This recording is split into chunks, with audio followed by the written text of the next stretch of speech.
देश में नेताओं से कहता हूँ एससी एसटी जो आरक्षण जो कोटा है उससे चुनाव लड़ करके लोकसभा विधानसभा जाता है और आकर के कहता है कि हम बौद्ध है, उसके पास बौद्ध सर्टिफिकेट है ही नहीं है। वो जो फॉर्म भरता है उसमें हिंदू सेलेक्ट करता है, बौद्ध सेलेक्ट करता ही नहीं है और आकर के कहता है बौद्ध है। सदियों से शोषण किया एससी एसटी ओबीसी के नेताओं ने, हमें लूटा। कोई संस्था के नाम पर लूटा, संगठन के नाम पर, बुद्ध के नाम पर। 1949 के आज कई सालों से, कई वर्षों से ये आंदोलन चलते आ रहा है मगर न्याय नहीं मिला उन्हें। आंदोलन के माध्यम से, सुप्रीम कोर्ट के माध्यम से, हाई कोर्ट के माध्यम से, न्यायपालिका, कार्यपालिका, विधायिका, सब जगह ये दौड़ कर थक गए। सुशील जी, आप किस बेसिस पर आप प्रेस कॉन्फ्रेंस कर रहे हैं? प्रेस कॉन्फ्रेंस की मुद्दा क्या है, पर्पस क्या है? देखिए, स्थानीय पत्रकार को भी बहुत बहुत बधाई है। आप लोगों ने पटना से चल कर के आए, आपको भी बधाई है और जो भी चैनल देखते हैं, चैनल देखने वाले को भी मेरे तरफ से बधाई है। और मेरे जो भी लोग हैं, मुझे जो प्यार करते हैं, जो फॉलोअर है, उन्हें नमो बुद्धाय, जय भीम, जय भारत, जय संविधान, जय जोहार। मुद्दा जो आज की बहुत गंभीर रहा है और बहुत गंभीर मुद्दा सालों से चलते आ रहा है, जो कि वो मुद्दा जो ऐसा जो मुद्दा है कि आज तक हमारे जो धर्मगुरु थे उन्हें धर्मगुरु का दर्जा मिला नहीं। मेरा पर्सनल जो राइट है वो मिल नहीं रहा है। जो हमारे भाई ने पूछे कि एससी एसटी एक्ट जो है, एससी एसटी जो लोग हैं, एससी एसटी एक्ट जो है बाबा साहेब ने स्पेशल एक्ट दिए हैं। एससी एसटी को सारी चीज़ों से हटा करके स्पेशल बनाए। उन्हें एससी एसटी ओबीसी को 1956 में बाबा साहेब ने बौद्ध बनाया, मगर आज तक ने हमारे लोगों ने एससी एसटी ओबीसी अपने आप को कोई जाति से हो, चाहे पासी जाति से हो, चाहे पसवान हो, विभिन्न जातियों को एससी एसटी ओबीसी में आता है। वो अपने आप को जातिगत स्वयं वो अपना ख़त्म नहीं करना चाहते। वो बौद्ध अपने को नहीं मानता है, सिर्फ राजनीति करने के लिए, वो अपने वोट बैंकिंग बनाने के लिए समाज में जाकर के वो बौद्ध बनाता है। और बाद में यूँ रिजल्ट आया कि बाद में मालूम पड़ा कि हमारा तो कुछ एक्ट ही नहीं है स्पेशल, बौद्धों को कोई एक्ट नहीं है। जैसे कि क्रिश्चियन का है, सिख का है, मुस्लिम का है, हिंदू के पार्ट सिर्फ जो एससी एसटी है वो है। बौद्ध का कोई लॉ नहीं है, कोई एक्ट ही नहीं है, इसलिए हमें न्याय नहीं मिल रहा।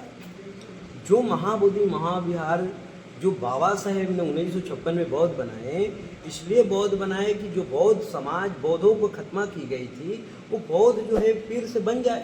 बनने के बाद अपना राइट को लेकर को फाइट करेगा।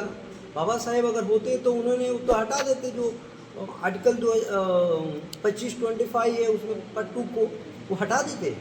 मगर लोगों उनके जाने के बाद सारा चीज़ों जो लोगों ने सत्ता पर बैठा उन्होंने सब संशोधन करके अपना व्यवस्था बना लिया। आज इसी के लिए हमें न्याय नहीं मिल रहा है। हमारे इस देश में ब्राह्मणवाद का मामला नहीं है, मामला है कि जिस तरह से आज जो नेताओं ने हमारा वर्सेस जय भीम, वर्सेस जय श्री राम, जो लोगों ने नारा दे दिया वो हमें डाइवर्ट कर दिया।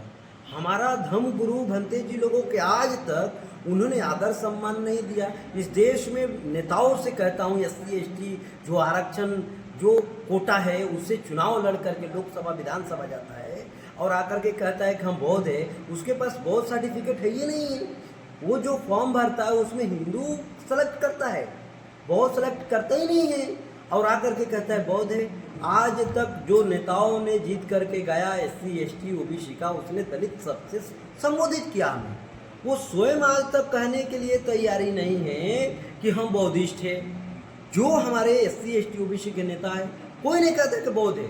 अगर वो कह देता कि हम बौद्ध है, अगर वो कहीं धम्म दीक्षा ले लेता, जिसे बाबा साहब ने धम्म दीक्षा लिया ना, मानवर साहब काशीराम बहुत संघर्ष किए, लास्ट में कहे कि हम धम्म दीक्षा लेंगे, खत्म कहानी उनकी हो गई।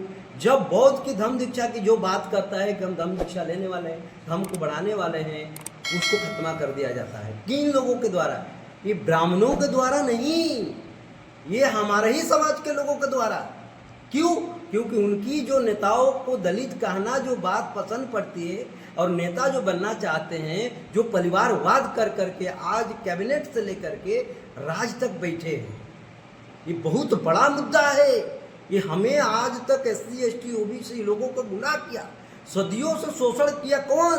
ब्राह्मण नहीं, सदियों से शोषण किया SC ST OBC के नेताओं ने हमें लूटा।